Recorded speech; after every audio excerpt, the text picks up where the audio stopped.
Here, present. Very good. All right.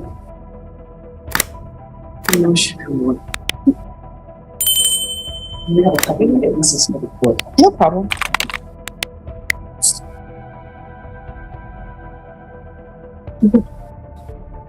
Court is calling 2018 CR 10108B, State of Texas versus Malik Boyet. Can I have parties announced for the record? Melissa Christian for the defense. Jason Garrett for the state, Your Honor. You're doing like triple and double duties, Mr. Gerhan. And are you Mr. Boyet? Yep. How do you pronounce your last name? Boyet. Boyet? Boyet? Boyet. Yes, ma'am. Okay. I didn't get the Lieu, Boyet. I think you were going to consult with your mom about that. I am. But you know what? However people pronounce their names, I'm going to go with it. So Malik Boyet. Yes, ma'am. Have both parties had a chance to review the PSI report? No, I haven't. But the state is willing to proceed, Judge. All right. According to the plea bargain agreement, punishment is to be assessed at 10 years in the prison. The state is opposing his application, and they're taking in consideration 2018 CR 10109A, and there's restitution to Chase Bank and Circle K under 2018 CR 10109A. All right. Are there any witnesses from the state? Not from the state, Your Honor. Defense. Yes, Judge, but Pause right here. This is the moment everything crystallizes. A plea bargain is already on the table, meaning both sides negotiated behind the scenes. But here's the twist: even with a plea deal, the judge still holds serious power. She can accept it, follow it, or sometimes adjust within limits. So when you hear, punishment is assessed at 10 years, don't relax just yet. The real drama? Whether that time is served behind bars, or suspended for probation. if I could just point out for the court, I think it's page 3, there's a error in the calculation of restitution. I think it's like 27,000 on page 3 and it's 2,700 on the last couple of pages. So I just wanted to bring that to the court's attention. All right, thank you. I wanted there to be the accurate number. Oh yeah, I don't believe Circle K has 27,000. Yeah, I don't Okay. think so.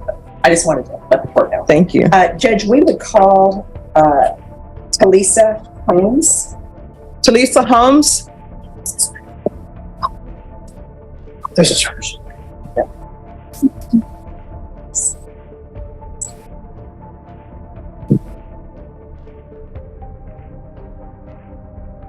All right, and Mr. Boyet, if you'll step back the way. Right up here. All right, could you raise your right hand for me, please? Do you solemnly swear or affirm the testimony you give will be the truth and nothing but the truth, so help you God? Yes, ma'am. All right, you can lower your hand, state your name for the record. Talisa Holmes. All right, You can spell your name, Ms. Holmes, that's your full name. Telisa, last name Holmes. And could you tell the court what your relationship is to Mr. Boyet? I'm his mother. And Ms. Holmes, what do you do for a living? I am military retired, Army retired, and so now I work a daiquiri shop. And you're aware of what Malik is charged with, and you are aware of the decision that the court is facing today, which is whether to send him to prison or to put him on some kind of a probationary term. Okay. And what would you like to tell the court as to why Malik should receive probation instead of going to prison? Sorry. Okay, take your time. Counsel. Yes, thank you, Judge. You're welcome. You know, as a parent, your kids are your life. You do your best, you know, to make right decisions for them so that they can make correct decisions in their life.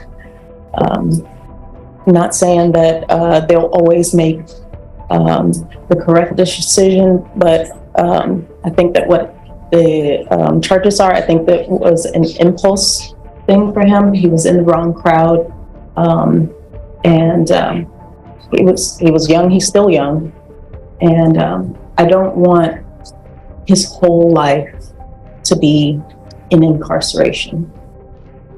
He'll never get to understand how to adult in life, the responsibilities of being an adult and being somebody that can add to society if he's in incarceration so early in life.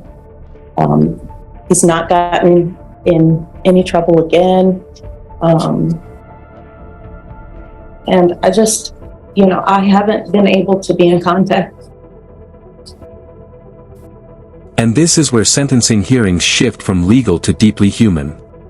The law talks about punishment, deterrence, accountability.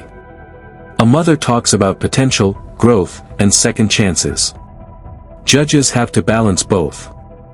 The emotional appeal is powerful, but here's the hard truth: probation isn't about sympathy. It's about risk assessment. Is he likely to reoffend? That's what's really being measured.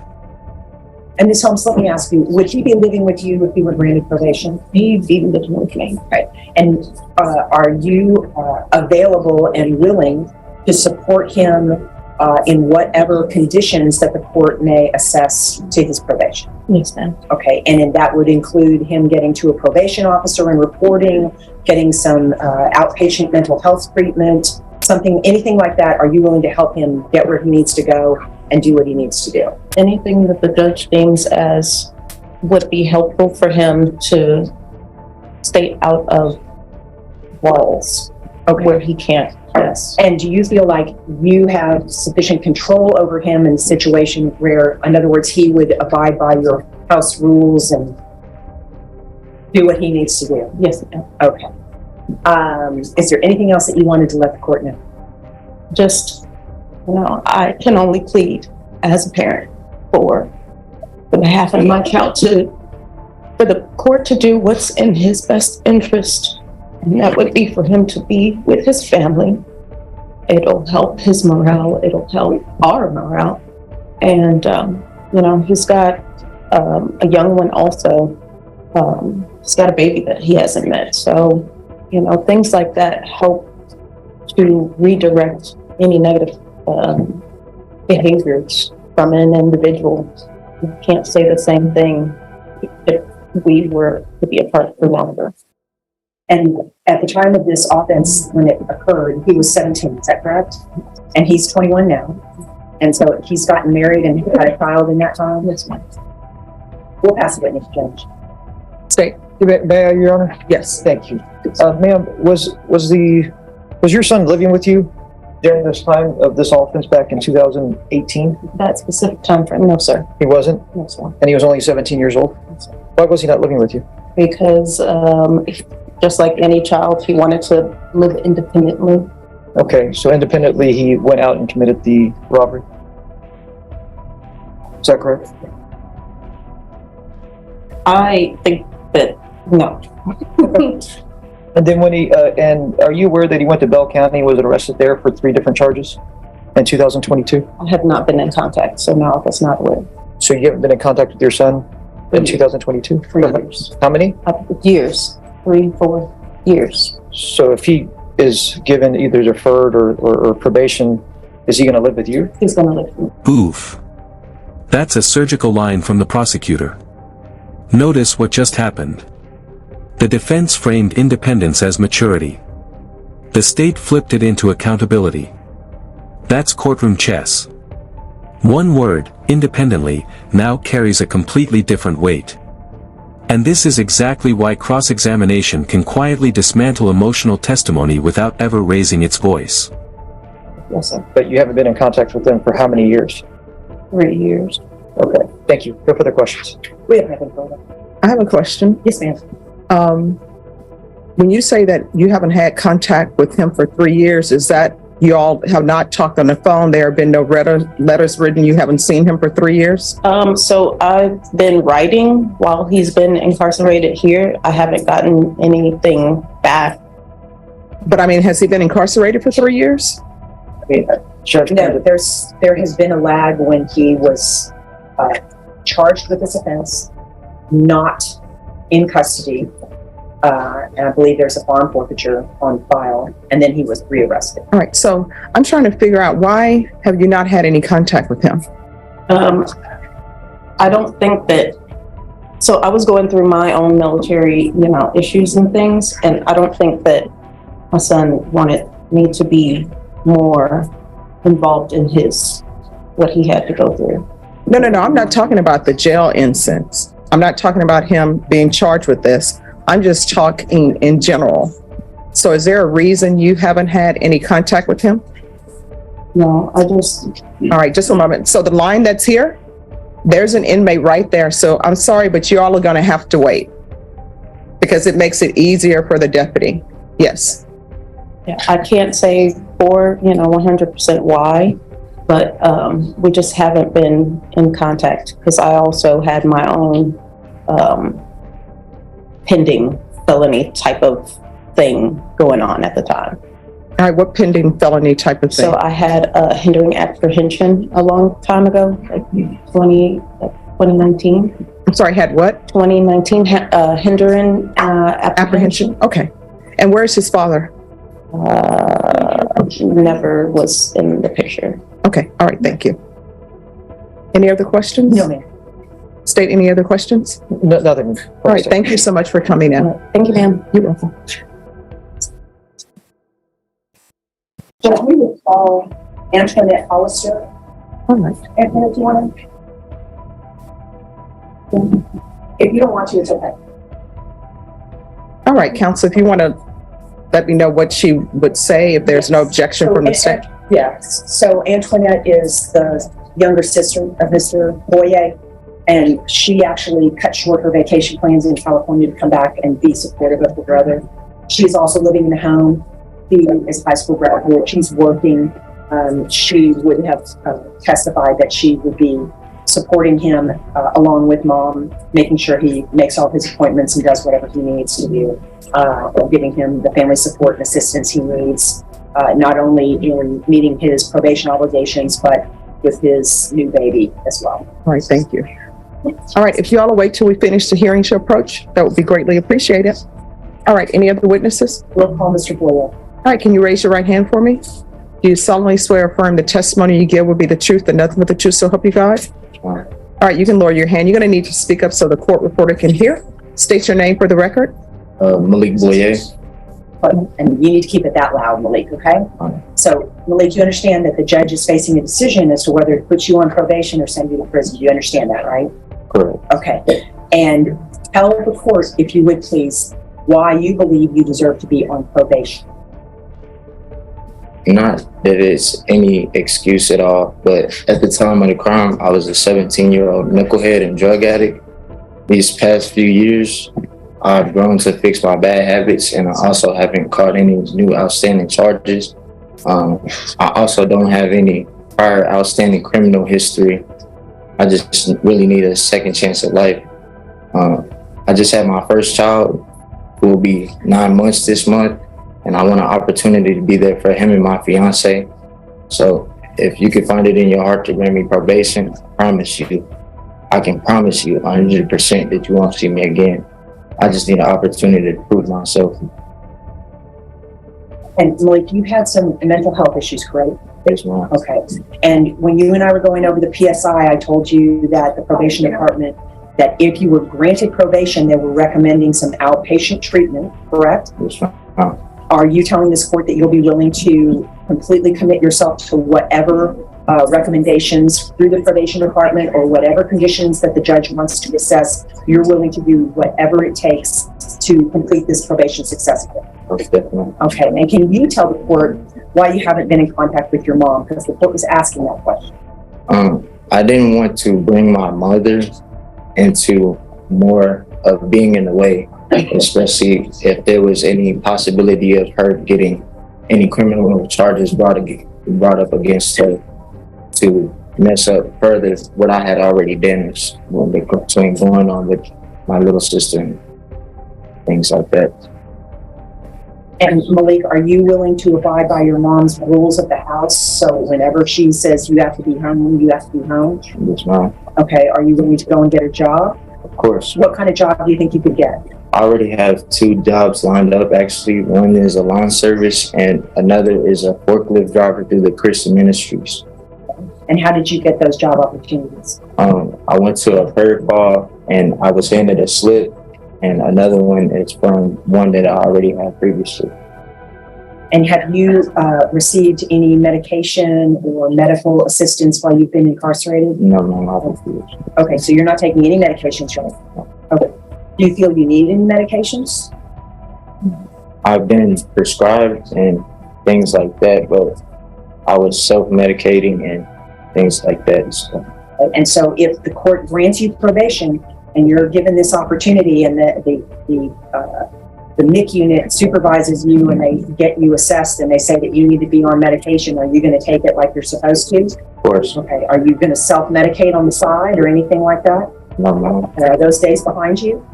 Okay. We'll pass the witness. State? Mayor, thank you, Honor. Sir, you stated that, one, you were out on bond for this case, is that correct? Correct. And then during that time, you went to Bell County and picked up 3 additional charges? 3 misdemeanors, you said. Right, an evading, 3 misdemeanors. yeah, an evading arrest, detention, right? Correct. And then also a failure to ID, Correct. and then also possession of marijuana, right? Right. Okay. And then you've been incarcerated since that time to this time. Yes, sir. And the co-defendant in this case, is that a friend of yours? My acquaintance. Acquaintance? All right. Everyone, please whisper, and if you could please speak up. Speaking of the mic. And this Sorry, He didn't get it. he said it was acquaintance. individual is just an acquaintance of yours, meaning that you've only met him a few times and you just hung out with him? Correct. So you decided to go in to the Circle K and commit a robbery with him? No. And actually, that whole day was, I only remember certain parts because I would black out occasionally. Blackout, but you're blacking out because you're on Xanax, right? Correct. And you're also drinking and smoking, right? Correct. Okay. That's what you stated in this PSI. Yes, sir. But I just wanted to also be known that I haven't done any of those drugs since I've been incarcerated the first time for those charges. But you just got picked up in Bell County of 2022 in March for possession of marijuana. Is that right? Correct. And evading arrest and also failure to ID. Correct. So you just told the judge, since you got these charges, the initial robbery, you didn't smoke weed or anything like that? No, sir. You didn't have it in your possession? I said I haven't been able to. The drugs that make you black out, weed doesn't make you black out. But I was smoking because I have anxiety, PTSD, bipolar depression. So I was self-medicating. That's what I said when I was self-medicating instead of taking prescription because I'm prescribed. Have you been to a doctor Yes, sir. and diagnosed it? Here's the credibility problem. Judges can forgive past mistakes. What they struggle to forgive: inconsistency. He says he stopped using, but then admits to a later marijuana charge. Even if he's technically distinguishing between blackout drugs and weed, it sounds like backpedaling. And in sentencing, credibility is currency. Once that starts slipping, probation gets harder to justify. All this. Really? Yes. When's the last time you went to a doctor? I'm not sure. Okay. Thank you. No further questions, John. Malik, is there anything else that you would like to tell the court? This is your chance. No, Mom. I just want you to know that, like I said, you will never see me again if you grant me probation because I've changed, I've developed, and I definitely have a child that I don't want to follow the same footsteps as me. I didn't have my father. It's not an excuse at all, but I don't want him to lean towards seeking out other attention from other people because there's not enough love, or if you feel that there's not enough love for you at the house to accept that. I promise you I'll change, Your Honor. That's all I Right, have see, to say. these are epiphanies that people should have when they're in the free world. I guarantee you, I could be wrong, I don't think I am, I guarantee you that your attorney doesn't have criminal charges pending. And everybody else, the people at Chase, the people at Circle K, they're just trying to do their job. I don't know anybody who, well, there may be some people who 100% want to work the night shift at Circle K or something. Usually they don't. In my lifetime, I've had to work the graveyard shift, and the graveyard shift is one of the worst shifts unless you get your body prepared for it, because no matter how much sleep you get in the day, when 2 a.m. hits, your body is saying, why are we up working? We should be asleep. So the people who are working at Circle K, maybe they love that job, or maybe they're saying, you know what? I need money. I got bills to pay. This is the job that's available for me. I'm going to do it. Everybody in this world, even in this courtroom, everybody's doing their job. Maybe they expect that they should be retired. I thought I was going to be retired at 21. Here I am, 22 years old and still not retired, right? Okay, why is that? Let the record reflect it. Yeah. Who slapped out loud? Yeah. But it's people just trying to do their job. So this is what I'm going to do. I'm going to find him guilty.